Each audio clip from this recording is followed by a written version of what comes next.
tidak terang, yang mengalami menerima rumah Bapa di surga Bapa. Bagi orang yang sudah menang, tidak saja kita jumpai kota Allah, tidak saja kita jumpai kota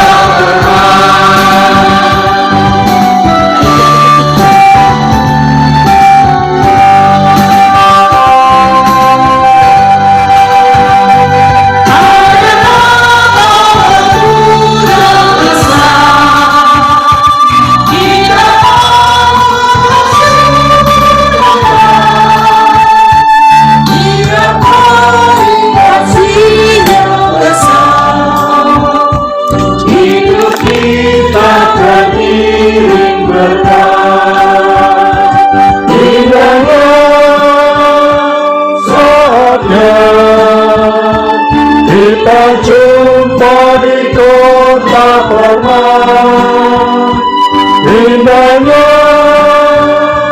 saatnya kita jumpa di kota Hormat.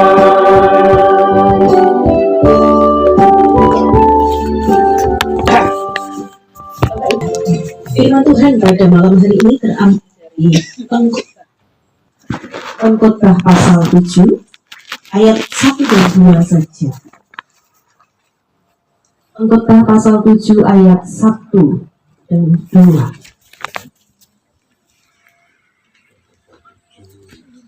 Pengkhotbah pasal 7 ayat 1 dan 2, saya akan membacakannya dalam terjemahan baru 2 yang demikian. Pengkhotbah 7 ayat 1 dan 2. Nama baik lebih baik daripada minyak yang mahal, dan hari kematian lebih baik daripada hari kelahiran. Pergi ke rumah duka lebih baik daripada pergi ke tempat pesta, karena di rumah dukalah kesudahan setiap manusia. Hendaklah orang yang hidup memperhatikannya. Demikian firman Tuhan yang bersama-sama akan kita renungkan pada malam hari ini. Berbahagia setiap kita yang membaca, merenungkan, serta memperlakukannya di dalam kehidupan kita hari demi hari. Amin.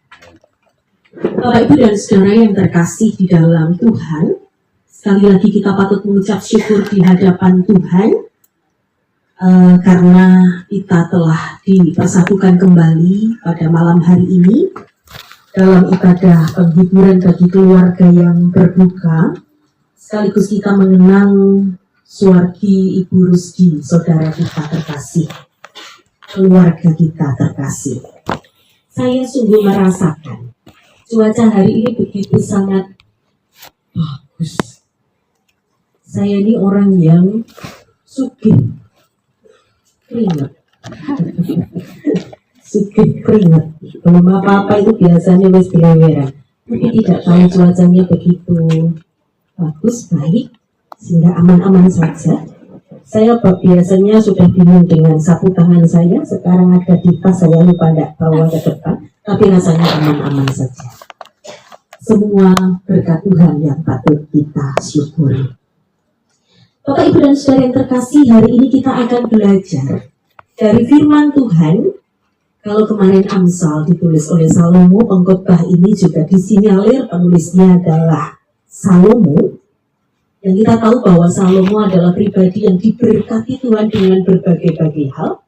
Dan yang paling utama, Salomo ini diberkati dengan kebijaksanaan yang luar biasa. Kita mengingat peristiwa saat ada dua orang ibu yang menghadapkan kasusnya kepada Salomo. Perkara rebutan anak. Dengan bijaksana, Salomo memutuskan perkara itu. Kebijaksanaan, kemampuan untuk melihat dengan jernih, dengan teliti, dan pada akhirnya mampu untuk bersikap bertindak dengan baik dan benar. Itulah kebijaksanaan. Kebijaksanaan juga sangat penting dipakai untuk melihat makna hidup dengan lebih mendalam. Kalau dalam bahasa Jawa, kebijaksanaan itu, kawicaksanaan itu, dengan kawicaksanaan dengan kebijaksanaan itu, kita akan tahu sejatinya ngawrit, sejatinya hidup itu seperti apa. Dengan kebijaksanaan kita tahu urip iku opo, kanggo opo awake dhewe urip, apa tujuan hidup kita, dan bagaimana kita harus menjalani kehidupan kita. Di dalam bacaan hari ini, Salomo mengajar kepada para pembaca pengkhotbah dahulu kala, dan tentunya juga kepada pembaca masa kini, kita semua, tentang kebijaksanaan menjalani hidup. Kita melihat dalam bacaan kita tadi ada perbandingan-perbandingan yang dilakukan oleh penulis pengkhotbah ini, Salomo ini. Ada kata sambung yang menarik untuk kita perhatikan di situ. Nama baik, contoh di ayat yang pertama. Nama baik lebih baik daripada minyak yang mahal. Lanjutannya, hari kematian lebih baik daripada hari kelahiran. Yang ayat yang kedua, pergi ke rumah duka lebih baik daripada pergi ke tempat pesta. Ada perbandingan, kata pembandingnya adalah lebih baik. Lebih baik itu juga mengandung makna bahwa bukan berarti yang satu itu jelek. Elek harus dipilih begitu. Saya kira tidak demikian. Di ayat yang pertama tadi kita melihat di sana ada perbandingan minyak daripada minyak yang mahal. Minyak yang mahal tentu sesuatu hal yang baik. Kita mengingat bagaimana ketika Tuhan Yesus kakinya disiksa oleh seorang perempuan dengan minyak menopok narwastu yang mahal harganya. Tentu minyak yang mahal bukan sesuatu hal yang buruk. Bahkan minyak-minyak atau sumber bahan baku minyak, wangi dan lain sebagainya pada waktu itu juga dipakai untuk menjadi salah satu persembahan kepada Tuhan. Jadi tidak ada yang salah dengan minyak yang mahal itu. Tetapi jika kemudian dibandingkan dengan nama baik, kita diajak untuk memilih nama baik, sekalipun kita ditawari minyak semahal-mahalnya sekalipun. Mengapa? Sebab nama baik itu akan terus dikenang. Minyak wangi misalnya, minyak yang mahal sekalipun sak mahal-mahalnya, pasti juga tiba waktunya akan menguap terus ora enek ambune. Sak mahal-mahal minyak wangi.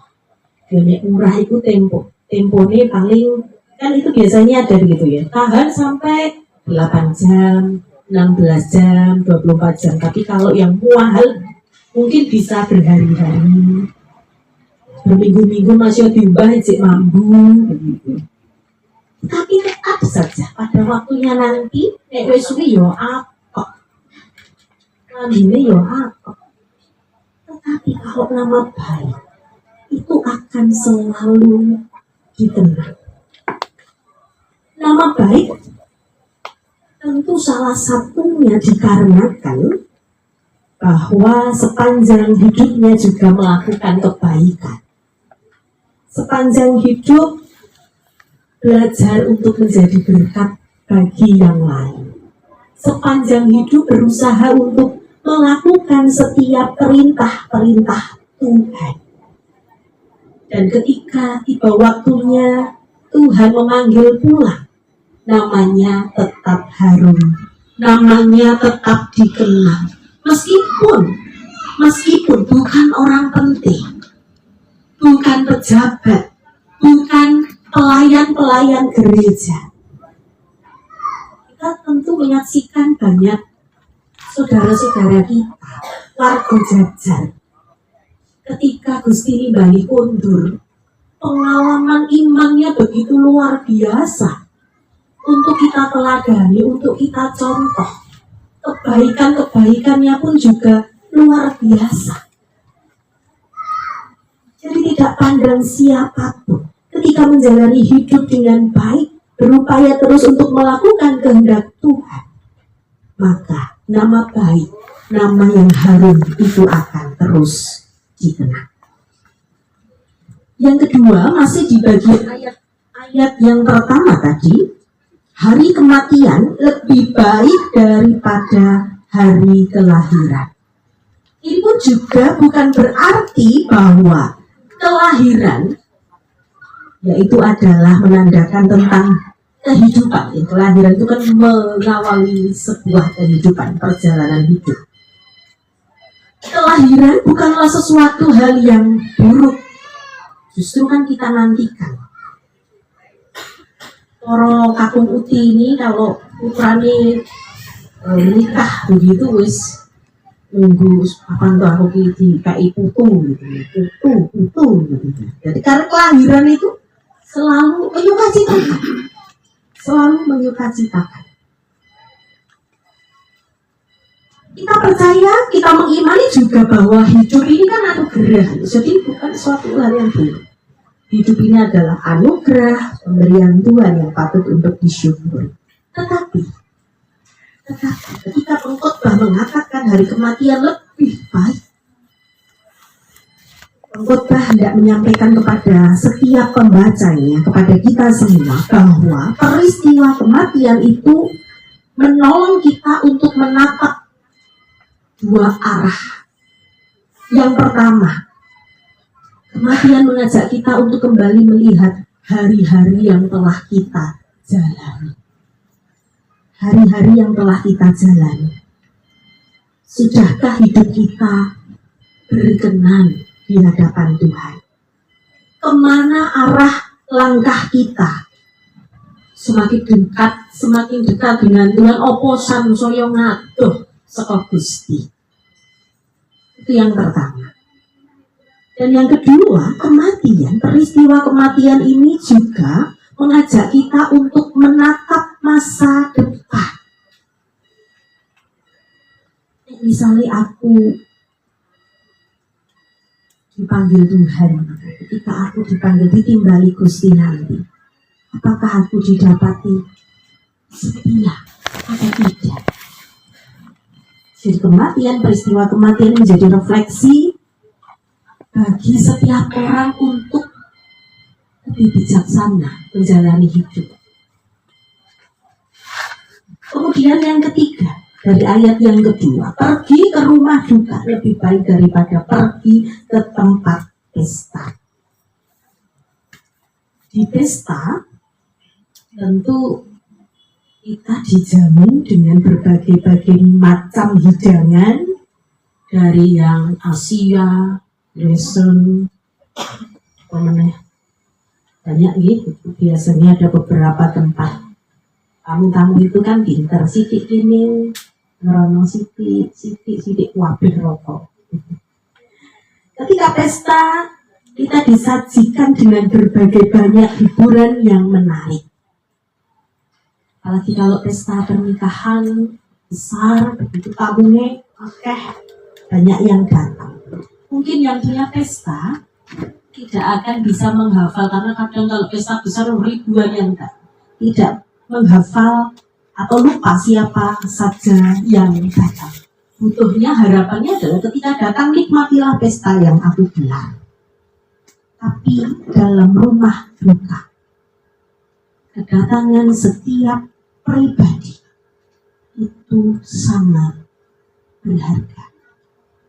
Kedatangan setiap orang yang rawuh, yang mungkin tidak sempat berkata-kata, itu sangat-sangat berharga, sangat-sangat dibutuhkan untuk menguatkan saudara kita yang berduka. Di pesta, kita diberi suguhan-suguhan yang luar biasa. Tetapi di rumah duka, kita bisa menjadi berkat, kita memberi penguatan, memberi penghiburan kepada saudara kita yang sungguh-sungguh membutuhkannya. Bapak, Ibu, dan saudara yang terkasih di dalam Tuhan, melalui firman Tuhan hari ini, sungguh kita menjadi saksi berpulangnya saudara kita terkasih Ibu Rubianti, Ibu Rusdi.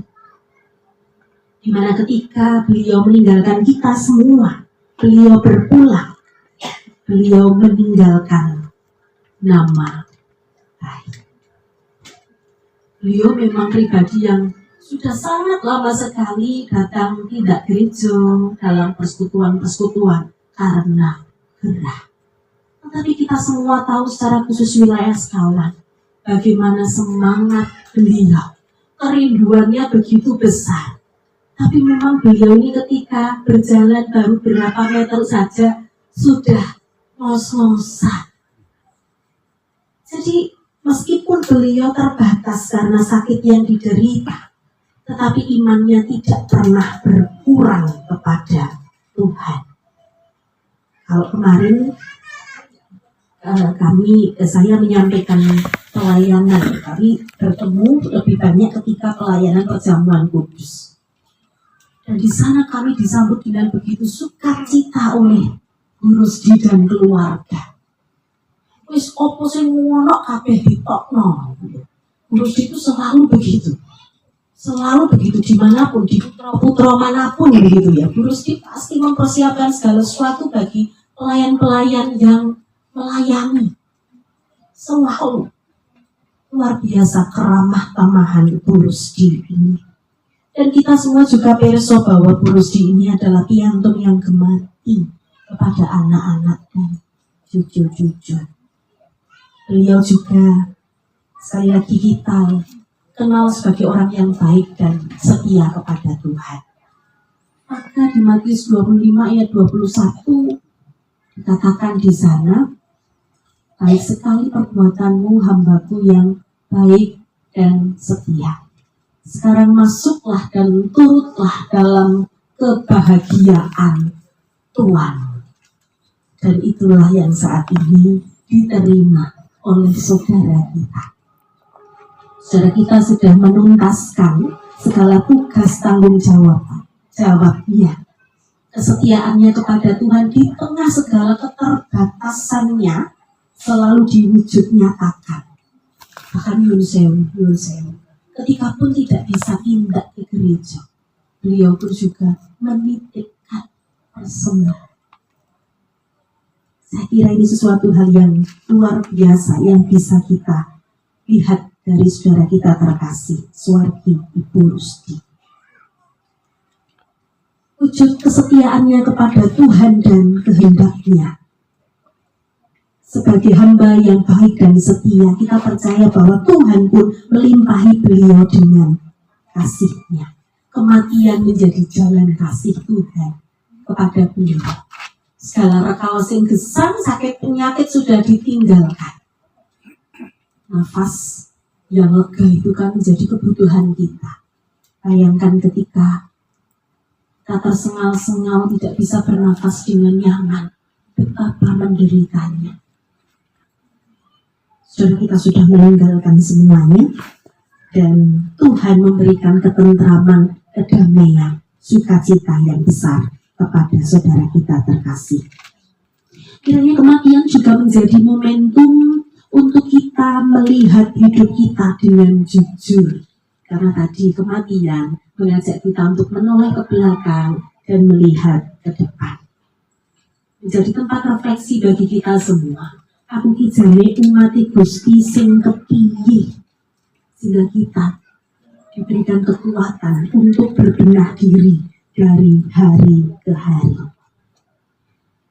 Tentu keluarga pun juga mengimani, kita semua mengimani kehadiran Bapak Ibu Saudara sejak ketika kabar berita Rusdi Katimbalan sampai hari ini juga menjadi berkat untuk keluarga yang sedang mengalami kedukaan, sehingga keluarga tidak merasa sendiri. Ketika Mbak Gus dan teman-teman PPL ke sini di awal, Mbak Gus bercerita bahwa Mbak Erlin sudah tidak bisa berpikir, Bu. Artinya bahwa wis pasrah, wis tidak bisa. Ya dalam kedukaan itu kan campur ya, pikirannya itu waduh tebak begitu. Sehingga ketika saudara-saudara hadir, keluarga hadir, menjadi berkat sehingga saudara kita tidak merasa sendiri. Punya saudara yang menguatkan, membantu, menolong segala sesuatunya. Maka pergi ke rumah duka itu jauh lebih baik daripada pergi ke pesta. Jadi sesibuk-sibuk apapun Bapak Ibu, ketika panjenengan mireng saudara, tetangga, keluarga berduka, agi-agi, karena kehadiran panjenengan itu sangat berharga, sangat dibutuhkan. Kiranya firman Tuhan hari ini, Bapak, Ibu, dan Saudara, semakin menguatkan kita semua di tengah terpanggilnya saudara kita terkasih Ibu Rusdi. Beliau sudah tenang, beliau sudah damai dalam dekapan cinta kasih Tuhan Yesus Kristus. Tidak ada yang perlu untuk kita khawatirkan. Tinggal kita yang ditinggalkan ini. Biarlah kita juga dimampukan untuk menjalani kehidupan dengan bijaksana, sehingga sepanjang hidup kita boleh menjadi berkat bagi banyak orang. Dan ketika kita dipanggil pulang, berkat Tuhan, keselamatan yang daripada Tuhan juga kita dapatkan. Tuhan Yesus memberkati kita semua. Amin. Saat teduh bagi kita, bersama-sama kita berdoa. Kami bersyukur Tuhan untuk firman-Mu yang telah kami baca, kami renungkan bersama-sama. Terima kasih firman ini tentu menguatkan kami semua. Bahwa tidak ada yang perlu kami khawatirkan. Rusdi sudah tenang bersama dengan Tuhan. Nama baik ditinggalkan. Dan kami yang ditinggalkan, yang masih harus melanjutkan perjuangan. Tuhan berikan roh kebijaksanaan, sehingga setiap langkah kami boleh menjadi berkat. Dan pada waktunya nanti, berkat terbaik Tuhan juga akan kami dapatkan. Dalam nama Kristus Yesus bersama-sama kami berdoa. Amin. Kita mendengarkan persembahan pujian dari keluarga dengan judul lagu Indah Rencanamu. Dipersilahkan.